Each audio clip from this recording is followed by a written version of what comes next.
কোনেও কেতিয়াও এদিনতে চৰকাৰী ভূমি বেদখল কৰি অট্টালিকা নিৰ্মাণ নকৰে। চৰকাৰী ভূমি বেদখল কৰা হয় পৰ্যায়ক্ৰমে। কিছুমানে প্ৰথমতে অলপ খেতি আৰম্ভ কৰে বা সৰুকৈ জুপুৰি এটা নিৰ্মাণ কৰে। তাৰপিছত সময়ৰ লগে লগে সেই খেতিৰ মাটি ভেটিৰ মাটিলৈ ৰূপান্তৰ কৰা হয় বা সেই জুপুৰিটো ঘৰলৈ ৰূপান্তৰ কৰা হয়। ডাঙৰ ডাঙৰ কনষ্ট্ৰাকশ্যন, ডাঙৰ ডাঙৰ অট্টালিকা নিৰ্মাণ কৰা হয়। আৰু যেতিয়া মাটিখিনি এনেকৈ বেদখল কৰা হয়, প্ৰশাসনেও উচ্ছেদ কৰাৰ ক্ষেত্ৰত যথেষ্ট জটিলতাৰ সন্মুখীন হয়। এই প্ৰক্ৰিয়াৰে কাজিৰঙাৰ ভূমি বেদখল কৰা হৈছিল। এই প্ৰক্ৰিয়াৰে মানাহৰ ভূমি বেদখল কৰা হৈছিল। বৰদোৱা সত্ৰ, বৰপেটা সত্ৰৰ ভূমি, বিভিন্ন ধৰণৰ জলাশয়, খাল বিল, সংৰক্ষিত বনাঞ্চলৰ ভূমি এই প্ৰক্ৰিয়াৰে বেদখল কৰা হয়। প্ৰশাসন যদি কঠোৰ নহয়, প্ৰশাসনে যদি কঠোৰ পদক্ষেপ নলয়, এইবিলাক ভূমি বেদখলমুক্ত কৰা সহজ নহয়। আৰু যদি বেদখলমুক্ত নহয়, ই আমাৰ অসমৰ বাবে যথেষ্ট ভয়ংকৰ সমস্যা ৰূপে থিয় দিব। যেতিয়া প্ৰশাসনে ক'ৰবাত উচ্ছেদ চলায়, মিডিয়া ৰৈ থাকে বিভিন্ন ধৰণৰ আৱেগিক ষ্টৰী দেখুৱাবলৈ।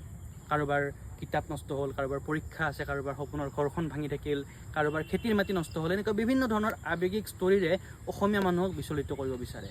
কিন্তু আমি মনত ৰখা উচিত, যিখিনি মানুহৰ ঘৰৰ উচ্ছেদ চলোৱা হৈছে, সেই ভূমিখিনি তেওঁলোকে অবৈধভাৱে বেদখল কৰিছিল। আৰু উচ্ছেদৰ পূৰ্বে তেওঁলোকক সেই ঠাইখিনি এৰিবলৈ এটা দীঘলীয়া সময়ৰ নটিচ দিয়া হৈছিল। তেওঁলোকক আগতে জনাই দিয়া হৈছিল যাতে মাটিখিনি তেওঁলোকে এৰি যায়। তাৰপিছতো তেওঁলোকে মাটিখিনি এৰি নগৈ ৰখি থাকে শেষ মুহূৰ্তলৈ, যাতে আৱেগিক পৰিৱেশ এটা সৃষ্টি কৰিব পাৰে। কিন্তু কথাটো হ'ল, কাৰোবাৰ চকু পানী দেখিয়ে আমি কাৰোবাৰ অবৈধ কামক মানি ল'ম নেকি? যদি কান্দিলে চৰকাৰী ভূমি বেদখল কৰিব পাৰি, যদি কান্দিলে ৰাজহুৱা ভূমি বেদখল কৰিব পাৰি, তেতিয়াহ'লে দেখোন বেদখলকাৰীয়ে ভয় নকৰা হ'ব। অসমৰ ইমূৰৰ পৰা সিমূৰলৈ খাল বিল, জলা, সংৰক্ষিত বনাঞ্চল, বিভিন্ন অভয়াৰণ্যৰ মাটি বেদখল কৰাত লাগি যাব। সেয়া হোৱা উচিত জানো? সেয়া হ'ব দিয়া উচিত জানো? কাৰণ সেই মাটিবিলাক ৰাইজৰে মাটি। সেইকাৰণে আমি এবাৰ নিজে আৱেগেৰে নহয় বিবেকেৰে চিন্তা কৰা উচিত। যদি নটিচ নিদিয়াকৈ হঠাৎ কাৰোবাৰ ঘৰ ভাঙি পেলায়, সেয়া ভুল। কিন্তু অবৈধভাৱে বেদখল কৰা ভূমি চৰকাৰে নটিচ দি সম্পূৰ্ণ আইনী প্ৰক্ৰিয়াৰে উচ্ছেদ চলাইছে, সেয়া ভুল হ'ব পাৰে জানো? এবাৰ নিজে বিবেচনা কৰক। ধন্যবাদ।